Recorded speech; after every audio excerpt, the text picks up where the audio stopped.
Jeff Davis's name they'll proudly praise. Ha ha, ha ha. And Lincoln's tomb will be disgraced. Ha ha, ha ha. The nation's flag will lose its stars. The stripes they'll change to rebel bars. And we'll all wear gray if the Johnnies get into power.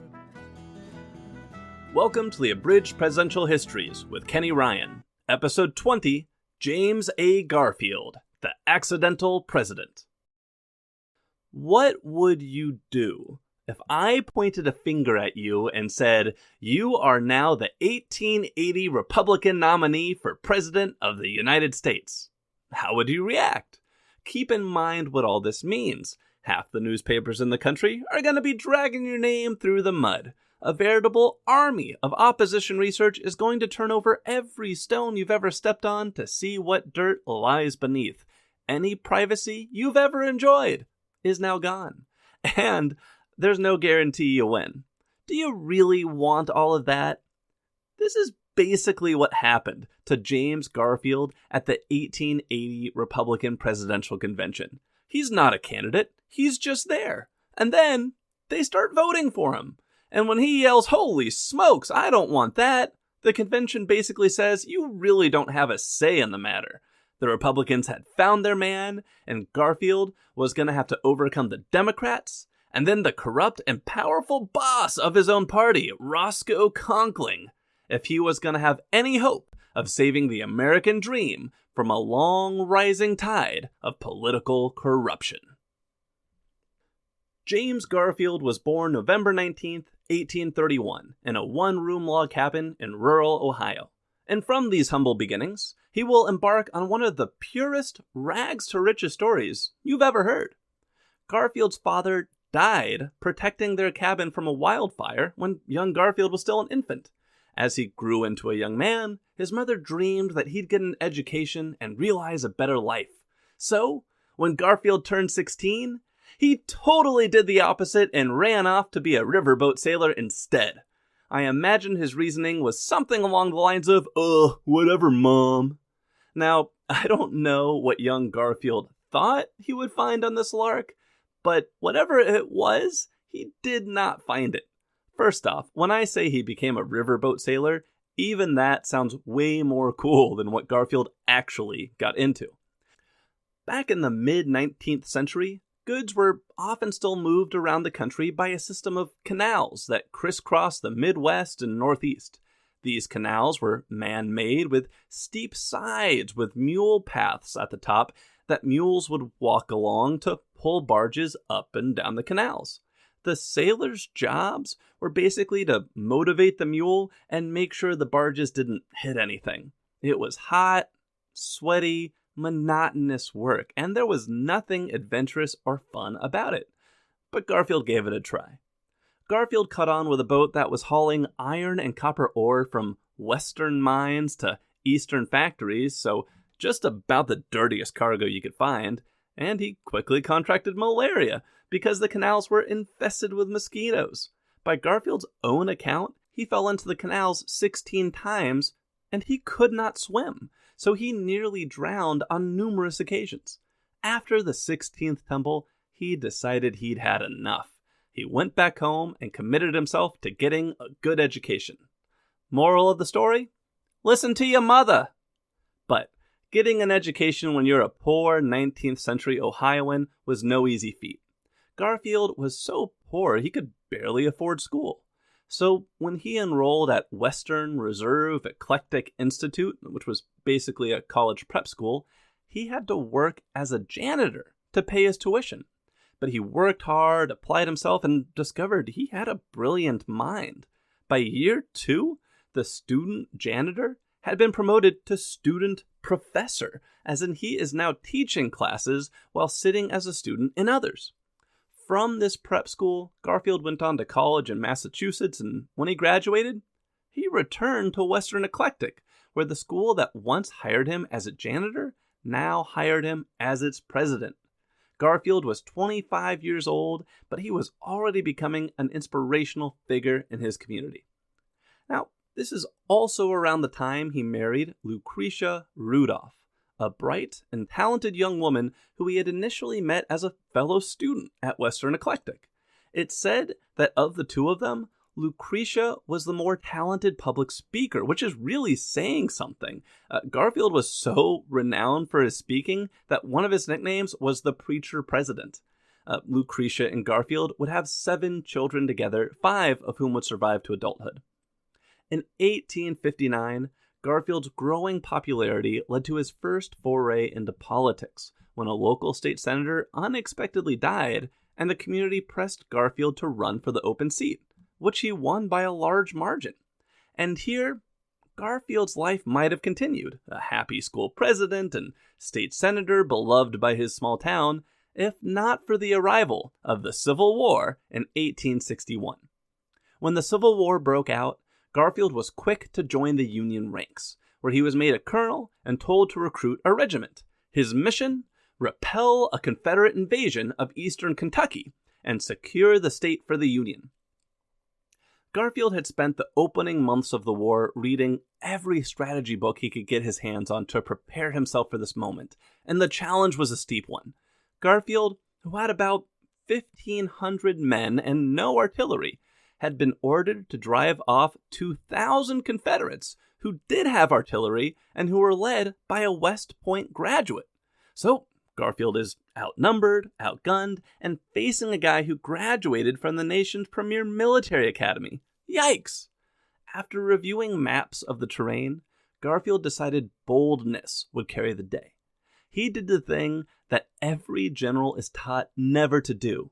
He divided his smaller army into 3 parts so he could attack the larger Confederate forces on 3 different fronts. But in Garfield's case, the boldness worked. The Confederate general, that guy had been taught at West Point, never divide a smaller army. So when he was hit on 3 sides by Garfield's smaller force, he decided Garfield must actually be attacking with a larger force. For Garfield to attempt a 3-pronged attack with a smaller army would be crazy, right? So the Confederate general, who probably could have repulsed Garfield if he'd stayed put, he panicked in the face of this bluff and ordered his army to flee. Kentucky had been won, and Garfield was made a minor celebrity. Garfield would see action in 2 other major battles of the Civil War. Remember the Battle of Shiloh? We talked about it back in episode 18 on Ulysses S. Grant. This was the battle where Grant was nearly defeated on the first day of fighting, driven back against the river, and saved only because the sun set before the rebels could finish him off. And then, under the cover of darkness, a huge number of reinforcements arrived overnight that allowed Grant to counterattack and drive the Confederates off the next morning. Garfield was among those life-saving reinforcements. Then, 17 months later, Garfield was serving as another general's chief of staff in the disastrous Battle of Chickamauga, the war's second deadliest battle behind Gettysburg. Remember in the Grant episode when Grant had to rescue a Union army that was surrounded at Chattanooga? Chickamauga was the prelude to that battle. From what I can gather, Garfield helped prepare what was shaping up to be a winning plan at Chickamauga, but then the general in charge panicked, issued one bad order, and the Confederates exploited it and routed the Union army. Many of the Union survivors ended up at Chattanooga, surrounded and in need of rescue. As far as I know, Garfield had nothing to do with the rescue at Chattanooga. Anyway, in 1862, while Garfield was still in the field, he got a political promotion of sorts. The community that had elected him to the state senate way back in Ohio, they now elected him to Congress up in Washington, D.C., despite Garfield never coming home to campaign. Even after winning this election, though, Garfield was loath to attend the next session of Congress, starting in late 1863, because he felt he was needed in the field. President Lincoln personally asked him to take his seat in the House of Representatives, where Lincoln knew every vote mattered and was needed, and where men who knew the needs of the army were badly in demand. Garfield hung up his spurs and answered the call. Garfield spent the next 17 years in Congress. He initially proved the valuable ally of the army that Lincoln needed. And then he proved himself a radical progressive Republican as well. Garfield had always considered the Civil War a holy war against the evils of slavery. Now he had new weapons to fight injustice and inequality with. He introduced a resolution that allowed African Americans to walk around D.C. without carrying a pass. He advocated for black suffrage, the right to vote. And he brought an eloquence to the fight that helped give weight to it, asking if freedom was, quote, the bare privilege of not being chained. If this is all, then freedom is a bitter mockery, a cruel delusion, and it may well be questioned whether slavery were not better. Let us not commit ourselves to the absurd and senseless dogma that the color of the skin shall be the basis of suffrage. In 1879, the people of Ohio rewarded Garfield's good work in Congress by electing him to the U.S. Senate. Garfield won his seat with such popular appeal that his entire campaign's expenses were less than $150. And then, in 1880, Garfield was as shocked as anyone when the 1880 Republican National Convention nominated him for President of the United States, despite his loud protestations that he did not want the nomination. Here's how it happened. There were 3 major candidates entering the 1880 Republican National Convention in Chicago. Maine Senator James G. Blaine, the so-called magnetic man who had nearly won the party's nomination in 1876. There was Treasury Secretary John Sherman, the brother of famous Civil War General William Tecumseh Sherman. And there was former President Ulysses S. Grant, who was making history by becoming the first American to run for a 3rd term in the presidency after spending the past 4 years out of office. But remember, this is the 19th century. Candidates, they stayed home to appear above the fray. Instead of marshaling their supporters personally, they would tap trusted lieutenants to be their eyes, ears, and lungs at the party conventions. In 1880, the 2 most important lieutenants were James Garfield, who was working for fellow Ohioan John Sherman, and the delightfully corrupt New York party boss Roscoe Conkling, who was leading the fight for Ulysses S. Grant. We talked a lot about Conkling, or Lord Roscoe, as some called him, in episode 19 on Rutherford B. Hayes. I compared him to a Lex Luthor of American politicians, a power-hungry man with a brilliant mind and 0 scruples, who was almost cartoonish in his over-the-top behavior. Conkling was backing Grant for 2 reasons. First, Conkling hated James G. Blaine, who, remember, is one of the major candidates at this convention. Blaine and Conkling loathed each other with a passion that we haven't seen since Andrew Jackson and Henry Clay were going at it.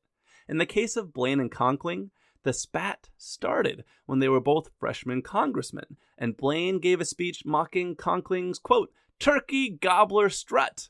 Conkling had never forgiven Blaine, and as they became leaders of 2 competing factions of Republicans, the rivalry only became more bitter. Conkling led a faction called the Stalwarts. Remember that name. The Stalwarts wanted to protect the system of political patronage that made Conkling strong. Blaine led a faction called the Half-Breeds, who either wanted to end the spoils system and implement civil service reform, or just wanted to make Blaine president. I've seen it both ways. When this fight first started around 1870, it looked like the Stalwarts were winning out.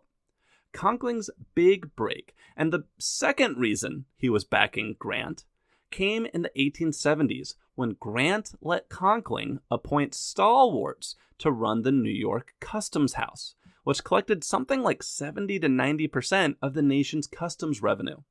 These stooges skimmed a ton of money off the top, which Conkling used to elect allies who then owed him favors, which enhanced his power. President Hayes had weakened Conkling's hold on this money-generating custom house by replacing his stalwart appointees. So Conkling wanted Grant back in the White House so Grant could put Conkling's men back in charge of the customs house. And Conkling was willing to bend or break any rule that stood in his way to get what he wanted. Before balloting at the convention even began, Lord Roscoe and his top henchman, Chester Arthur, got to work literally bending the rules of the convention to their will. Roscoe knew that Grant was the top draw entering the convention, and that there were many states where a majority of those states' delegates supported Grant, but a minority wanted to vote for Sherman or Blaine. What Conkling wanted was the adoption of something called the unit rule, which said if a majority of a state's delegates voted for a candidate, then all that state's delegates had to vote for that candidate. So, for example, if New York has, let's say, 60 delegates, and 33 want to vote for Grant, and 27 want to vote for Blaine, this rule would force all 60 to vote for Grant because he had a majority of the unit. Conkling had done the math, and he knew that if this rule passed, Grant would win on the first ballot. But James Garfield had also done the math, and he set about blocking Conkling's rule. While Lord Roscoe was trying to browbeat the party into doing his will, Garfield tactfully worked the delegates behind the scenes, arguing to one journalist, quote, "It is wholly unrepublican for one man to cast another man's vote." When the unit rule came up for a vote, it was narrowly defeated. But Conkling didn't give up there. His next proposal drew Garfield more out into the open. This time, Conkling put up a resolution that would require all delegates to support the eventual nominee. At first, they just called for yeas and nays on this vote, and the yeas overwhelmingly won. But the sound of a dozen or so nays angered Conkling, who assumed them to be anti-Grant delegates out in the crowd. So Conkling called a roll call to identify the nays, and then offered a new resolution to eject them from the convention. Conkling initially appeared to have the votes to win, until Garfield rose to rally the delegates against him, declaring, quote, "I fear this convention is about to commit a grave error," and asking, "Is every delegate here to have his republicanism inquired into before this convention will allow him to vote?" This swung the crowd against Conkling and behind the nay delegates, who were allowed to stay. As Garfield stepped away from the lectern, an increasingly livid Conkling handed him a handwritten note that read, quote, "New York requests that Ohio's real candidate in Dark Horse come forward." Garfield was not a candidate, yet Conkling clearly considered him a dark horse threat.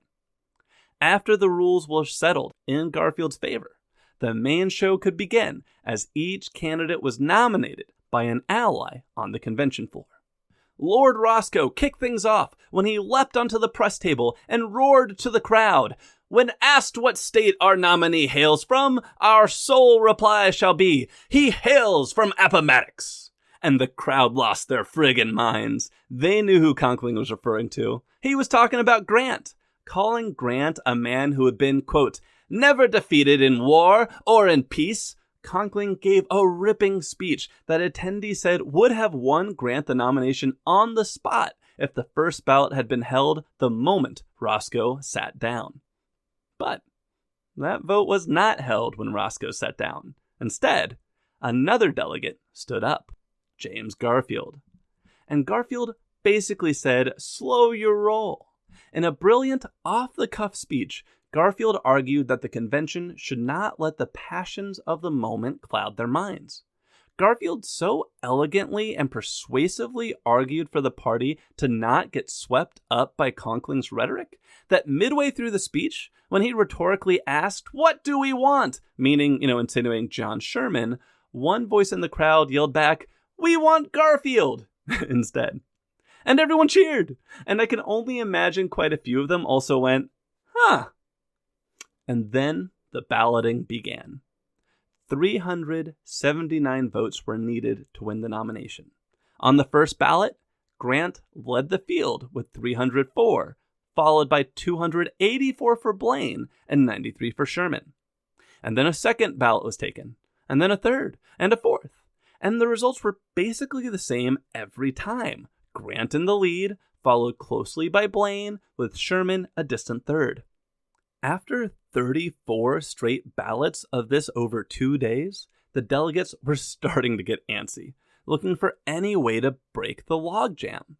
And that's when they really started seriously looking at Garfield.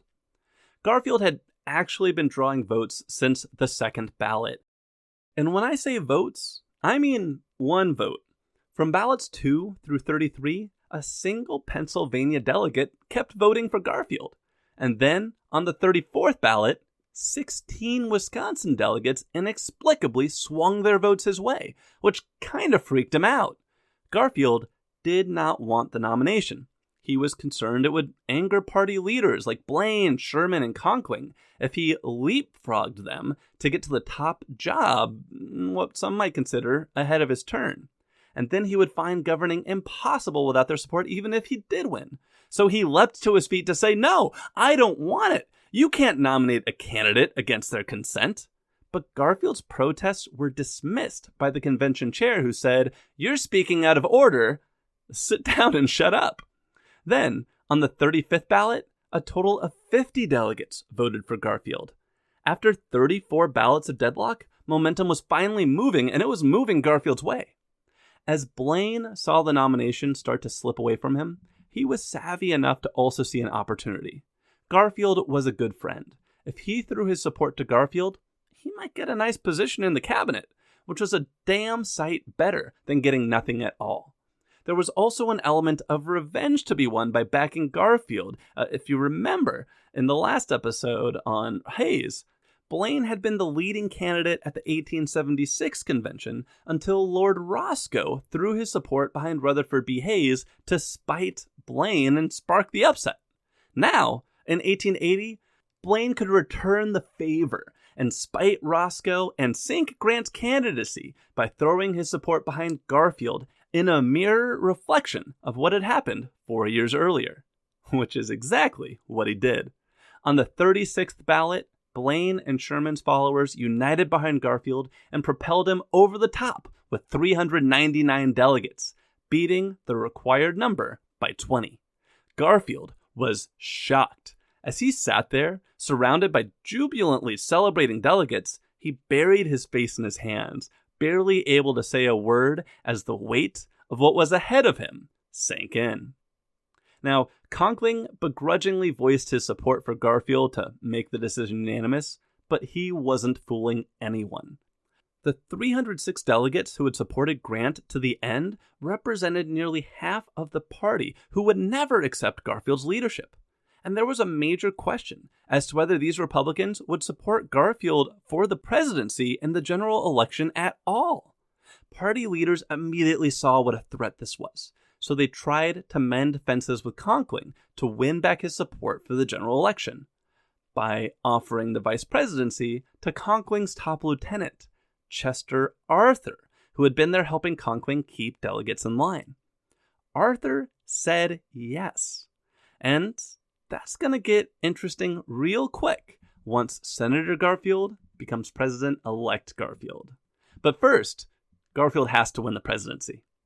In the general election, Garfield faced Democratic nominee Winfield Scott Hancock, who is named after General Winfield Scott, Ol' Fuss and Feathers, but who is in no way related to him. Winfield Scott Hancock was a bit of an odd duck. On one hand, he was a Union general who had served heroically at Gettysburg and was staunchly anti-secessionist. But, on the other hand, he was a states' rights advocate who had supported Andrew Johnson's lenient Reconstruction policy, and he was also someone who had never held political office. Now, to drive that last point home, the GOP printed attack pamphlets of Hancock's political achievements that were full of blank pages. But the Democrats had attacks ready to aim at Garfield, too. For one, he had cheated on his wife during his first couple years in Congress, which is never a good look. But that was not the main attack. More notably, Garfield was accused of having taken bribes from Crédit Mobilier, I hope I pronounced that right, a failed railroad company that seems to have bribed everyone in Congress before its collapse. Dozens of politicians would later be caught up in the scandal. In Garfield's case, he was accused of having taken a bribe of $329 from Crédit Mobilier, which, remember, $329, that's more today. Still not huge, but a bribe's a bribe. So the Democrats tried to capitalize on this by painting the number 329 on sidewalks, streets, doors, fences, hats, napkins, all over the place. They even sewed it into some pairs of underwear and painted it onto the steps of Garfield's home. Coming in the aftermath of the highly contested Rutherford B. Hayes win of 1876, the 1880 contest saw near record turnout. 78% of eligible Americans cast a ballot, good for the fourth best turnout ever, and that's despite the heavy suppression of Republican African American voters in the South. Despite that suppression, Garfield managed to squeak out the closest popular vote win in American history, 10,000 votes out of more than 9 million cast. The final tally was 4.55 million votes for Garfield to 4.54 million for Winfield Scott Hancock. In the Electoral College, the results were more decisive, 214 to 155, advantage James Garfield. Despite the close margin of the popular vote, there would be no contested election this time. James A. Garfield had just been elected the 20th President of the United States.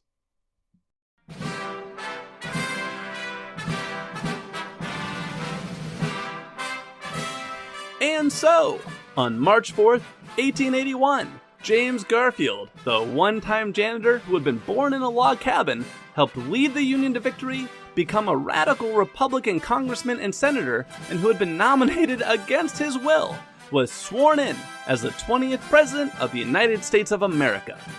But what did the world and the country look like when Garfield became president? Let's look around.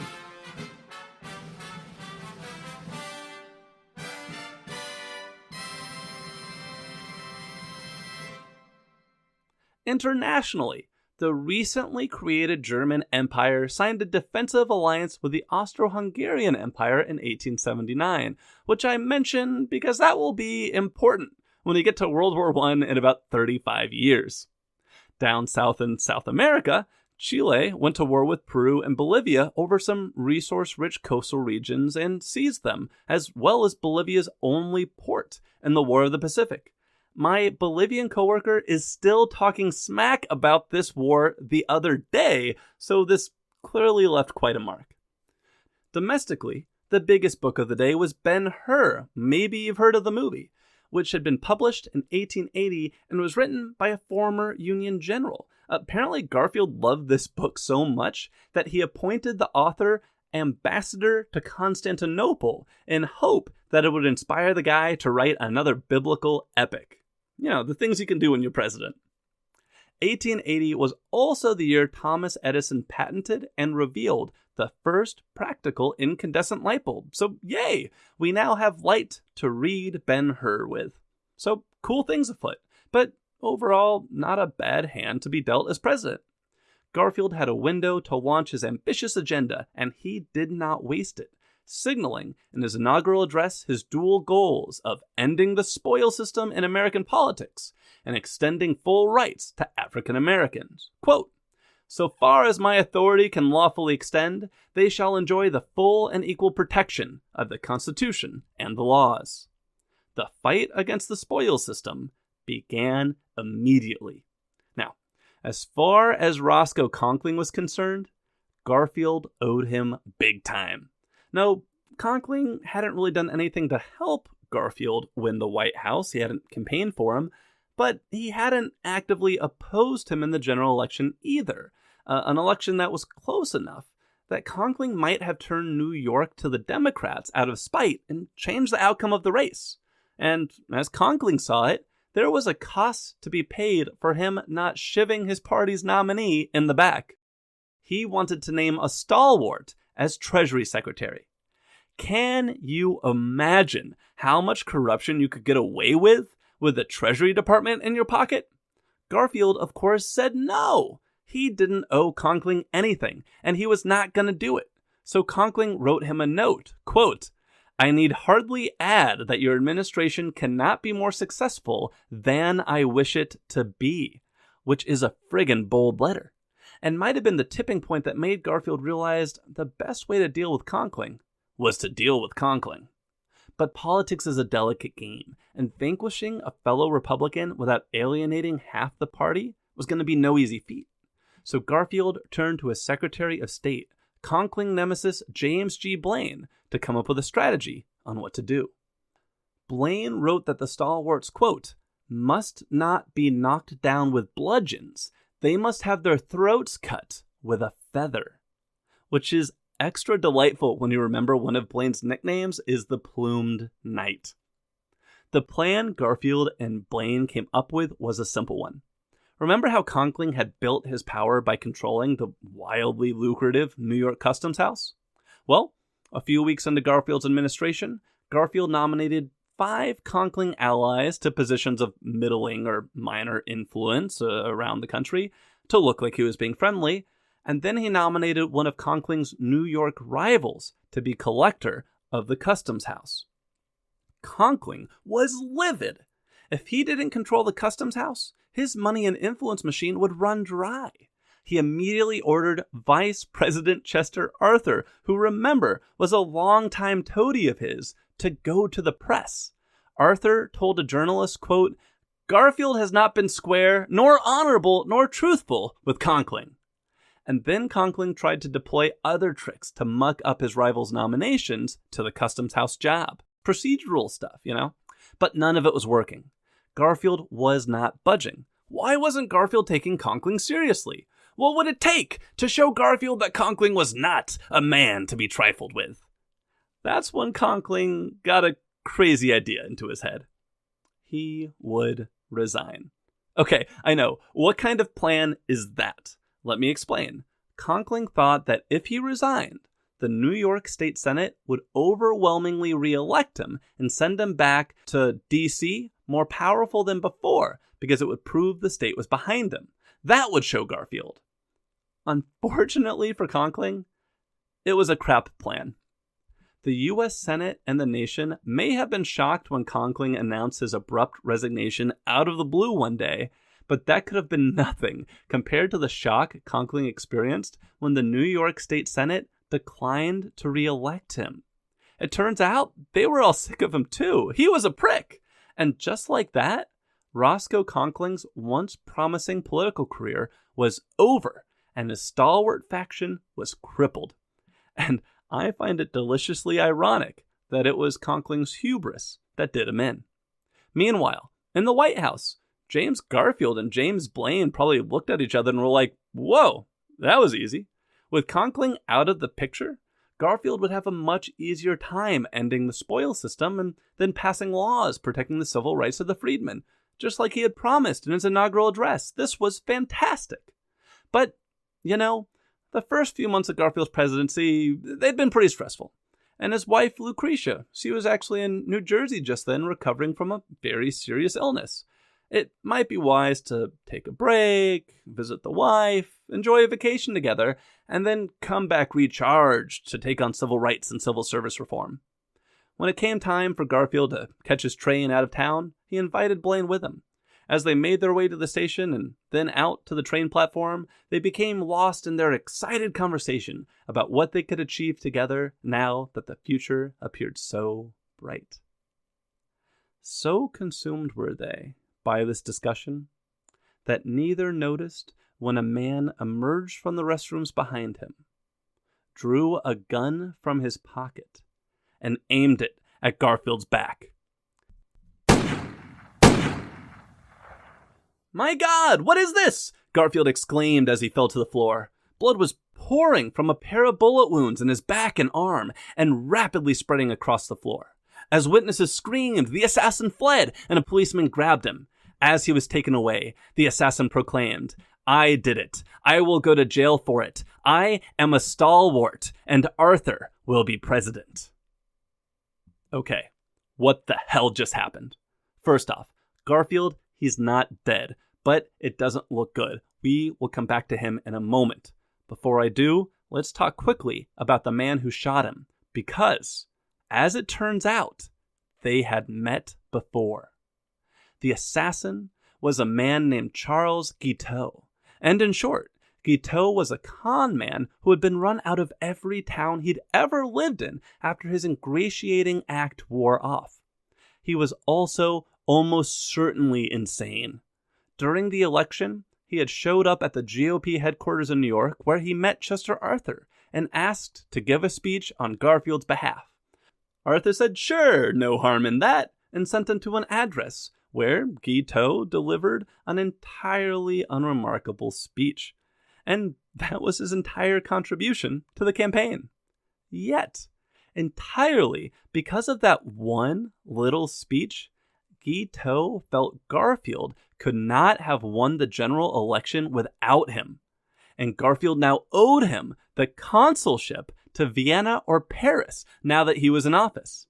I know, and we thought Conkling's requests were crazy.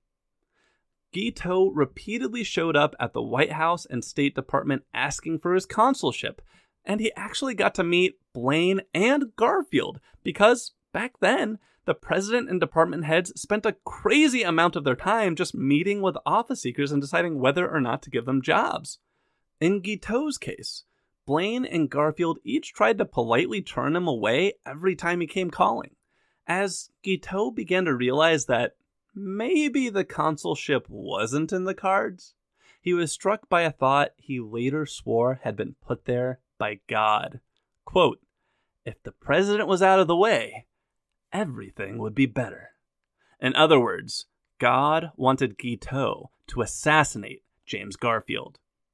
After that, Guiteau conned $10 from an acquaintance, bought a gun with it, stalked Garfield's movements, and shot the president in the train station on July 2nd, 1881.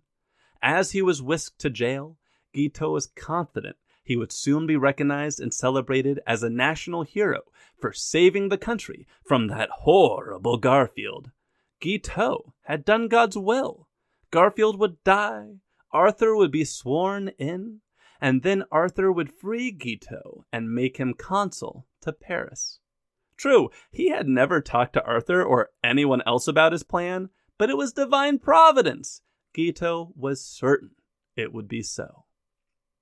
As the assassin Guiteau was whisked to jail, Garfield was carried to a private side room at the train station where a dozen different doctors descended to tend to his wounds. The shot in his arm, they quickly determined, was not fatal, but the shot to his back might be. They took turns probing the bullet hole with fingers and tools to try to find where the bullet had gone. And here, right off the bat, is where Garfield's medical treatment began to go horribly, horribly wrong. You know how I like to tell you about major developments around the world? Well, roughly a decade earlier, a British surgeon named Joseph Lister had come up with the idea of sterilizing surgical instruments to clean them of bacteria before using them in surgery. Because that is right, up until now, you were lucky if your doctor washed their hands before going to work on you. Many doctors took pride in blood and pus-stained aprons, viewing them as bloody testimony to their years of experience. I mean, the bloodier, the better. Needless to say, unsterilized hands and tools introduced a lot of infection during surgery, and many patients died until Lister introduced his antiseptic sterilization methods. By the time Garfield was shot, antisepsis had caught on around much of Europe, but it still hadn't in the United States. American doctors considered it an unproven waste of time. So, as all these doctors took turns probing Garfield's bullet wounds, they did so with unsterilized tools and digits, likely introducing bacteria, which would take root and spread. After a while, the doctors concluded they couldn't find the bullet in Garfield's back, but they also decided Garfield was not an imminent threat of dying. So, at Garfield's request, they moved him back to the White House. Once there, the doctors conferred. What should they do next? With a dozen doctors in the room, I can only imagine you had a dozen opinions, but one doctor emerged above the rest, shooed them away, and took total control of the president's medical care. Dr. Bliss. Which, quick aside, this is an even more amazing name than you realize, because when I say his name was Dr. Bliss, I mean, his first name was Doctor, and his last name was Bliss. And because Dr. Bliss was, in fact, a doctor, you could introduce him as Dr. Bliss. Anyway, it's not really clear how Dr. Bliss came to be in charge of Garfield's medical care. Garfield never put him in charge. His wife Lucretia never put him in charge. Nobody in the cabinet put him in charge. He just asserted himself most forcefully. And next thing you know, the other doctors, including Garfield's actual personal physician, were banished, and Dr. Bliss was calling the shots. Which was unfortunate, because Dr. Bliss was not a very good doctor. Bliss became obsessed with finding the bullet that had lodged somewhere inside Garfield's body. He kept probing inside Garfield, introducing more and more unclean instruments and bacteria into the president's body without ever actually finding the bullet. At one point, he let Alexander Graham Bell, the inventor of the telephone, use an experimental metal detector to scan half of Garfield's body in search of the bullet. And this contraption actually sounds really cool. It was basically two rods, each wrapped in wires with a current running through them to create a magnetic field. You would hold one on each side of Garfield's body, and if while moving them around a piece of metal came between them, like, say, a bullet, it would create a buzz on one of Bell's telephones that an assistant was listening to nearby. But even this novel invention failed to find the bullet because Bliss ordered Bell to search the wrong side of Garfield's body and forbade him from exploring any further. Despite all this probing and bleeding and then giving him too much alcohol and not enough hydration and, frankly, other horrifying treatments, Garfield initially appeared to be getting better, but then, 3 weeks after being shot, infection set in. And this is going to get gross. Nodules of pus began forming all over the president's body, and not just tiny ones. One was 3 by 4 inches long. Another grew so large on his face that it swelled his eyes shut and nearly drowned him when it burst. And yet, even as this infection set in and spread, Dr. Bliss was reporting to the press that the president was recovering well and had no sign of blood poisoning. An outright lie. Garfield's health rapidly declined as the infection set in. His weight dropped from 210 pounds to 130. Everything he ate came up as vomit. Bliss, in a desperate attempt to get him some nutrition, prescribed enemata, aka rectal feeding. Bliss would literally mix together a kind of pre-digested soup and inject it rectally into Garfield every 4 hours. By early September, 2 months after being shot, Garfield insisted he be moved from the White House to a place by the sea. I think he knew he was dying, and he wanted to die somewhere more beautiful than the humid and decaying White House. A special train was procured to take him to a house on the New Jersey coast. The final stretch of track was laid the night before his arrival to carry him practically to the very front door. And when the train engine wasn't strong enough to climb the hill, 200 men helped push the train up to the doorway.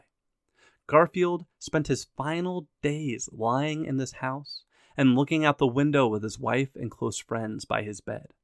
As he died, he asked a friend if, given his short presidency, he would leave any legacy at all. His friend said, "Of course, you still have so much work to do." To which Garfield replied, No, my work is done."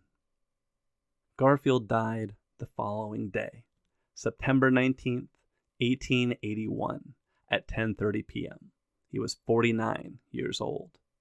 And 30 miles away in New York City, Vice President Chester A. Arthur, the conquering stooge who had proven so disloyal to Garfield that he had been banned from the White House, was sworn in as president.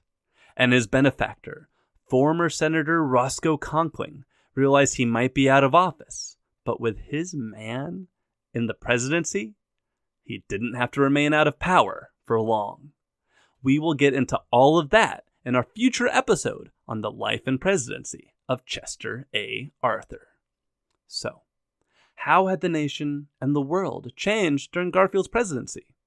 Well, Garfield had only been in office 6.5 months, and he spent more than a third of that time dying slowly from a gunshot wound. So there hasn't been much time for things to change. But there was at least one notable event to report. Out west, on July 19th, 1881, the Lakota warrior Sitting Bull, who had annihilated George Custer's battalion in the Battle of Little Bighorn back in 1876, Sitting Bull surrendered to American authorities after spending the previous 4 years living in exile in Canada.